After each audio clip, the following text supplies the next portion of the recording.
to talk to you about lessons learned running big rewrite projects. So as Inga mentioned, this talk is drawn from my experience working at Songkick. Songkick is a live music platform notifying you when your favorite artist comes to town. I worked there for over 8 years. I have since left and had the chance to run 3 major rewrite projects when I was there for very different products.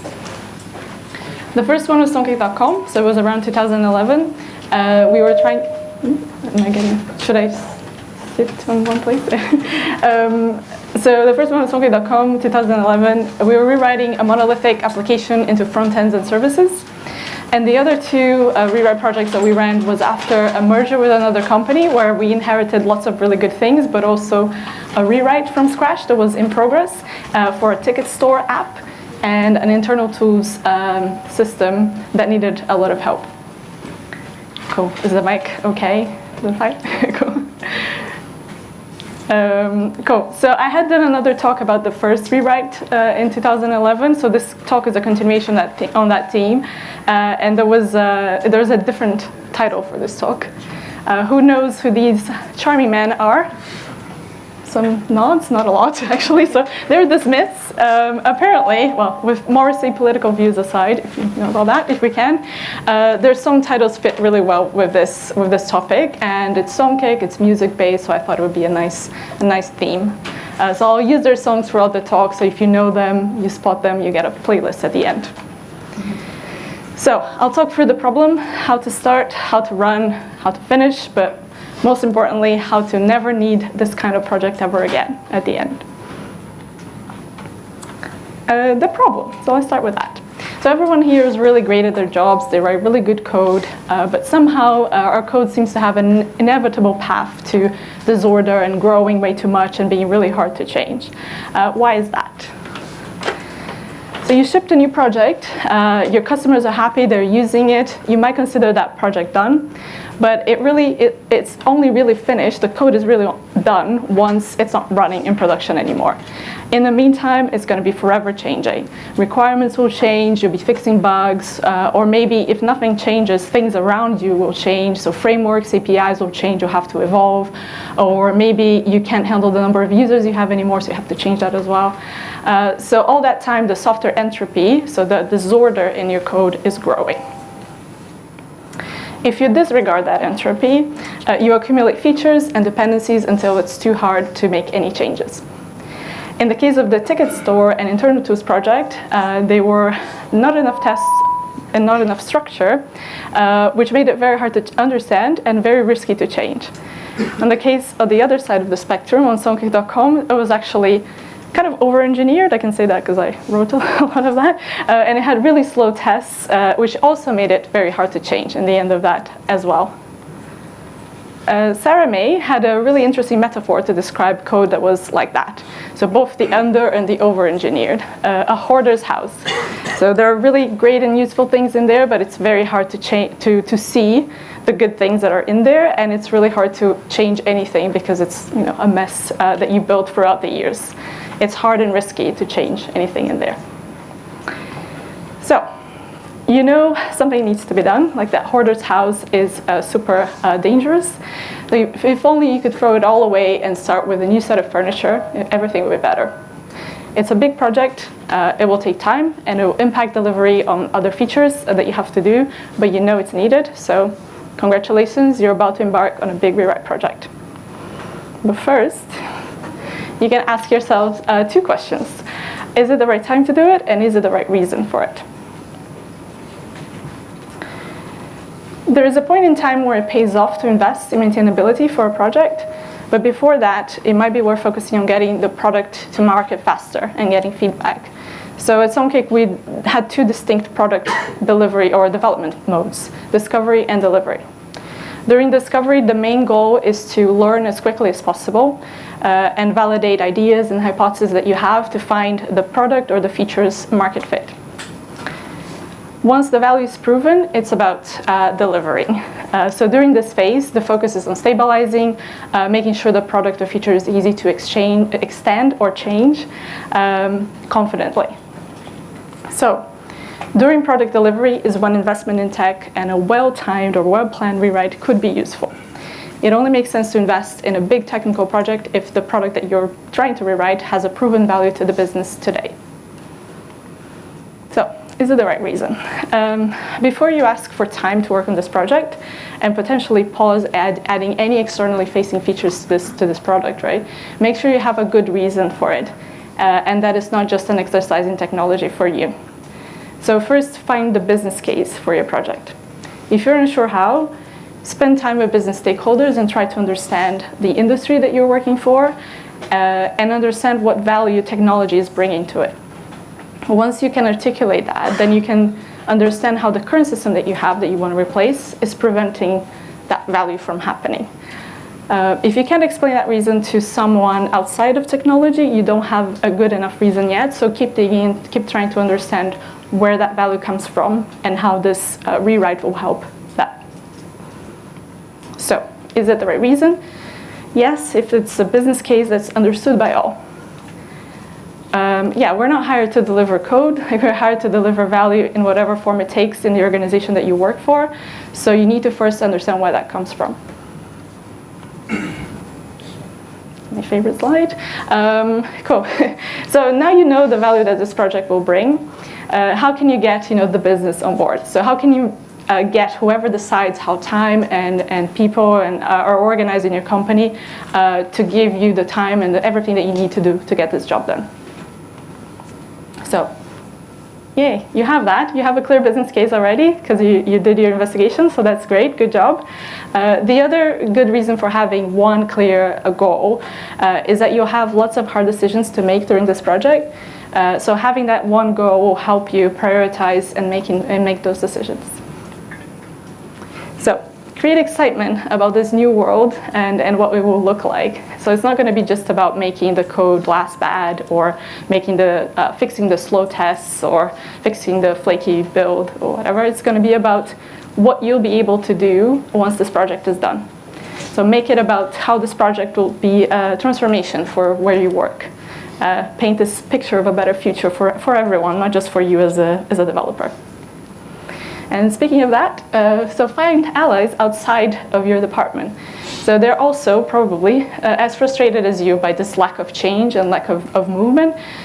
So once they understand how this project will help them do their own jobs better, they will help and be advocates for this project with you. Cool. So there is an expectation mismatch between how easy a small, quick change to this project should be when requested by someone in your company, and how easy it actually, or how hard it actually is to do it. So try to help people outside of technology that are working on that code every day understand why, and be creative in how you communicate that without needing to go to too much technical details.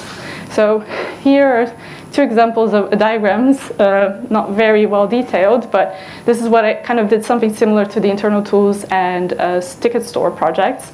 They were just really, really bad Google drawings, really rough. Lots of boxes. The red was indicating hard to change projects, and the green was indicating slightly, easier to change projects. It just had a little bit more detail than this.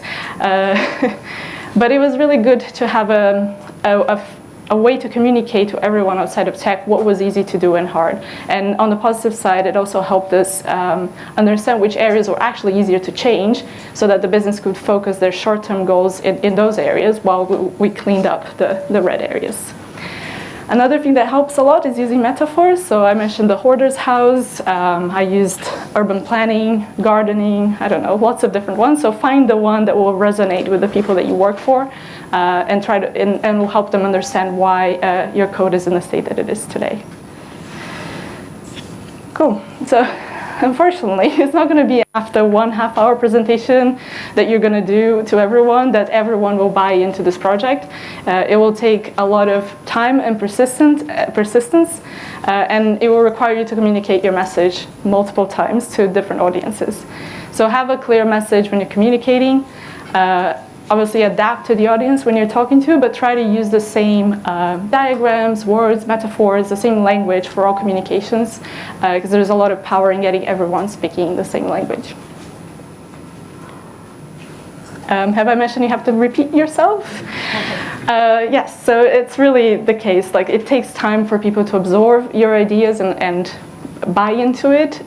So repeat the message as many times as it takes. Like, I had to do the internal tools and store projects presentation many times to lots of different audiences until everyone was on board. Cool. Okay, so the whole company is on your side. You're ready to start, but do you know where you're going? Cool. So technical vision. So to help figure out where you're going, create a technical vision for your future. So it doesn't need to be super detailed. So here are my diagrams again. But the purpose really is to show an overview of the current state that you have and where the nice future would look like.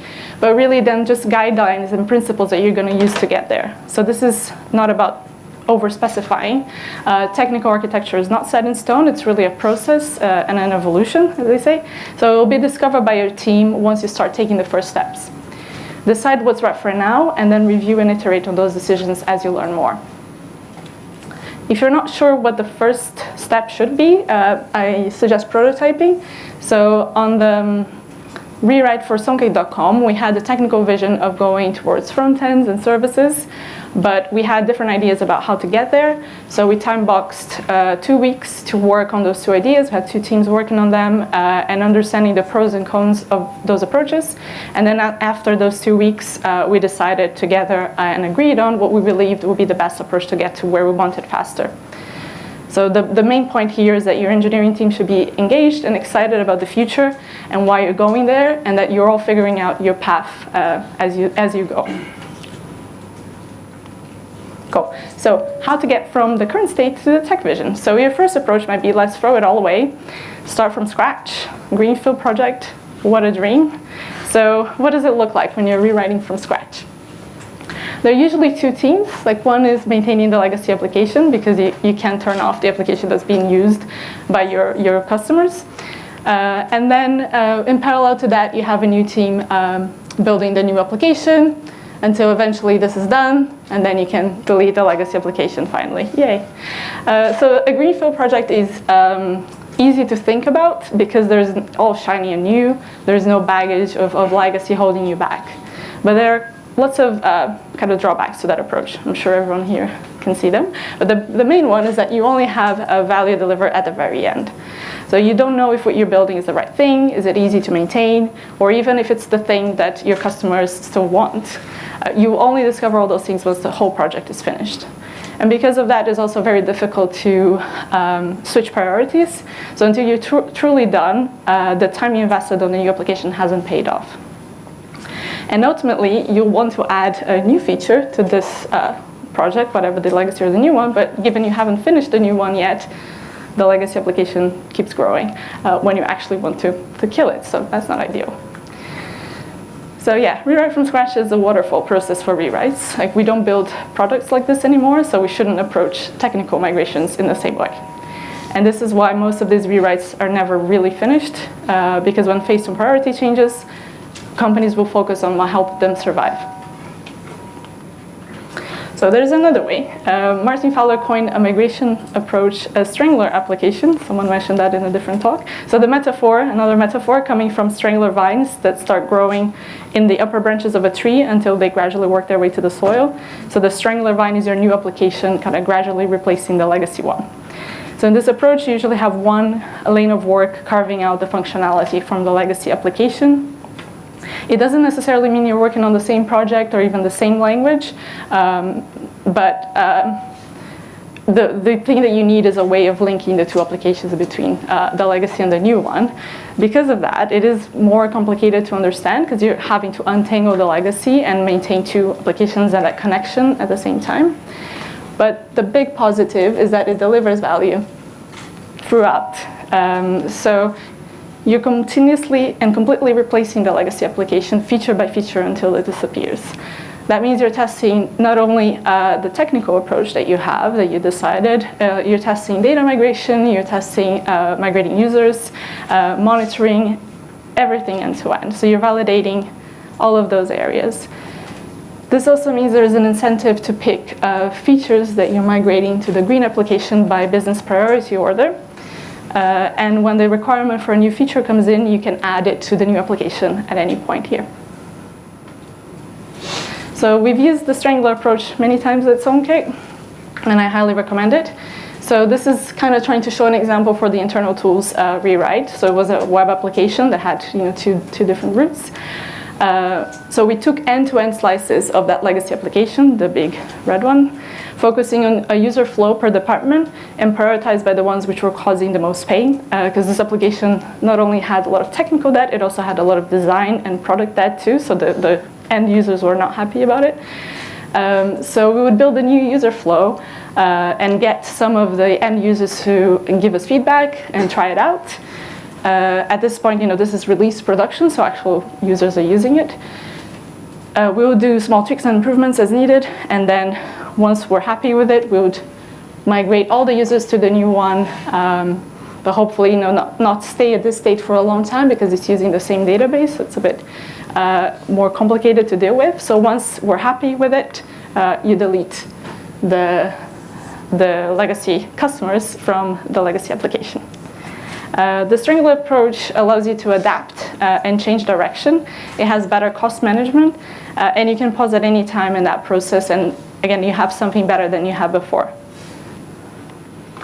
But what you really, really want to do is finish this project as quickly as possible, and a great way to finish it is reducing scope and only rewriting the things that are needed. So, again, during that SongCake.com rewrite, SongCake had a very bloated application. Like, we were adding lots of features, trying to find out what the product market fit was, and it kind of got really hard to tell what was valuable from what wasn't.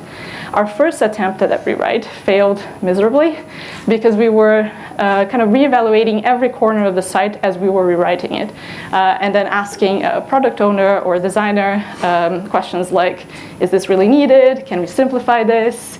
Is this a bug or a feature? And for every single of those questions, it took us a really long time. So we did a reset. And with the product owner and design leads, we went through a process of identifying SongCake's main proposition. And then for all the features that power that proposition, we identify them as bones, again, another metaphor. For the features that were improvements on that main proposition, we call them muscle. And then everything else that we build but have since learned is not as valuable as we thought it would be, we call them the fat. So the framework of bones, muscle, fat is a way to identify the value of features in a product. I think this is one of the main reasons why that first rewrite, or our second attempt, finished so successfully in the end, because we weren't trying to rebuild everything. We had a guiding principle with the bones, muscle, fat framework, and we didn't have to kind of second guess ourselves every time we were rewriting a user flow. So ask yourself this question, like if you're starting over, what would you build today knowing what you know now? Cool, now the project is going strong, but there are some things to keep in mind. You have like one main goal to achieve with this project, right? So find the biggest blocker for that to get to that goal. Create a realistic plan to remove it and do it completely. So this point here is to avoid having lots of half-finished attempts at rewriting or migrating tech. There'll be lots of different things that you should be doing, but focus on completely doing one at a time. So for SongCake in 2016, it was that ticket store rewrite that we inherited. There was like an 80% done, but the 20% had no clear end in sight. So what we did was applying the bones, muscle, fat framework to that product. We finished all the bones features and then cut everything else.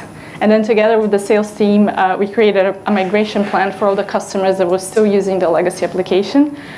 And it was not very glamorous work. It had almost nothing to do with coding. It was just talking to people and getting them excited about the new application that we were writing, and getting the customers to understand why we're migrating them. But it needed to be done, and it helped us unblock us to be able to work on the other things that we needed to do. So celebrate your successes. So you'll be doing lots of things behind the scenes, technical changes, so find ways to communicate that and celebrate that, because this is a company-wide project, right? So a couple of examples. So this one was when we finally decommissioned that ticket store. The original developer that started that project and the product manager wrote an obituary for it. It was very nice. This is near the SongCake office at the time. It was a celebration of a new beginning, but also an acknowledgement of everything that project had brought to the company. So Songcake's incredible product designer, Karim, created a game around the strangler of the internal tools application. So he mapped the goals and metrics that the team had to badges and achievements. So here are some of my favorites. Table Smasher for number of deprecated database tables that you removed. And then the force shift one, which is the percentage of usage of a new application versus the legacy one. So those badges were printed on the walls near where the team sat, and every time one of them was achieved, they had a party popper, and then everyone would hear, and it would be super exciting. Cool. Yes, repeat yourself. So it's a long project. It will take a long time, but keep going back to that tech vision and the goal and where you're trying to do that, and update the team with the progress, reminding everyone why you're doing this. How to finish it? Exciting. You won't finish it, at least not completely, and it's okay. Priorities will change, you'll learn, and you won't have time to do everything that you want to do, and that's fine. That's why you take an iterative approach like the Strangler application. That's why you reduce scope as much as you can and break down the project as much as you can. So within 3 months of starting the rewrite of Songcake.com in 2011, we were able to decouple front ends and services, but that meant that we were able to unlock ourselves to build different products. So while after that focus time, when we had a whole team working on that for 3 months, after that we split the teams, a smaller group continued on the migration, but then others could work on different products and different things that the company wanted to do. So we got to a good place quickly, even though we hadn't completely finished the rewrite. So this rewrite should be viewed as a one-time opportunity, and it's focus time that you can put all your efforts into unblocking yourselves as quickly as possible, but you need to be able to find out ways to keep this work going under normal conditions as well. So you should use this rewrite as an opportunity to adopt good habits. So I'm happy to say that Songcake.com hadn't had another rewrite since 2011, and I think it's true as far as I know. And the store and internal tools project we were able to add features to them at the time while the rewrite was ongoing.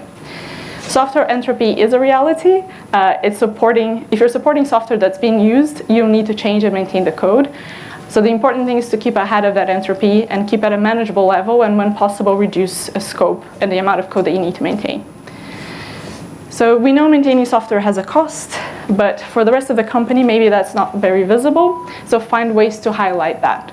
At Songcake, we built many applications throughout the years, and it wasn't always clear what level of maintenance those applications were expected to have. So that red-green diagram that I shared helped, but that wasn't comprehensive. So another thing that we started was a list of all applications that we had, and together with product managers, identify the level of maintenance that they were expected to have, and reviewing it every quarter. So it was clear to everyone the code base that we had and what was expected to be maintained at what level. As I said, code is only finished when not running in production anymore, so make sure that the code that you have is bringing enough value. And if it's not, delete. Definitely delete that code. No questions asked, right? We use version control systems, so just delete that. Don't even talk about commented out code. That's just really sad.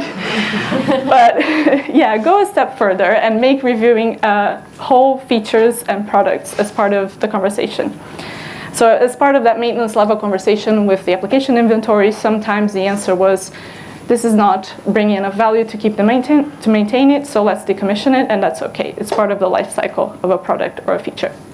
So you as an engineering bring in the cost of maintaining, and then the business bit bring in the value that application is bringing, and then together you can decide whether if it's worth keeping running it and paying that cost, or whether it should be deprecated. If you make those decisions together, you get an increased support when you need to invest in maintainability for those applications. So keep going back to that question and delete what's not that. So to keep software entropy under control, you also need to keep thinking about how to support and encourage day-to-day cleanups as well. So it's not the big decisions that got you to this point. It's like the day-to-day decisions that you got you to this hoarder's house. So you need to do like housekeeping. So create the discipline of making those those small changes every day, a little bit every day. Don't ask for permission, so work on the story that you're working today, the code that you're changing today, make the code a little bit better before you do the change. The ways that we found to make this, the most important thing is that it's a shared understanding on your team that this is part of the expectation, that you should be doing that work as part of your normal day-to-day work. Another way that helped us kind of do this a little bit and often is doing continuous delivery and working off master.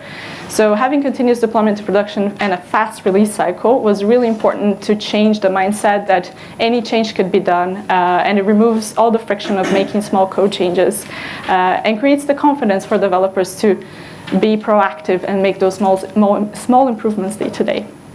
And working off master means that everyone is working off the same code base. So if you're trying to rename a method or move a method or something like that, you can do that without impacting everyone else because you're all constantly merging into master. There were no more excuses for pushing even the smallest improvements once we had those tools and processes. So the other point here is to get used to inconsistencies in your code.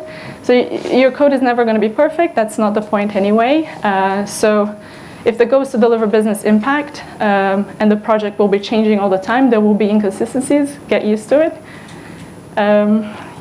So this talk was really about kind of big rewrite projects, but really it's about how to build maintainable and sustainable technology and know when to invest in technical projects with the business context in mind. So do it at the right time with a clear business goal, iterate on delivering it, and reduce the scope as much as you can. And when you're done, keep making your code better as part of your day-to-day and make software maintenance costs visible and part of the business conversation. We're not hired to deliver code, we're hired to deliver positive business impact. So understand where that comes from and take responsibility for understanding your company so that you can make open-eyed decisions, knowing when to cut corners and when to invest in maintainability. Thank you, and here are the songs if you missed them. Thanks.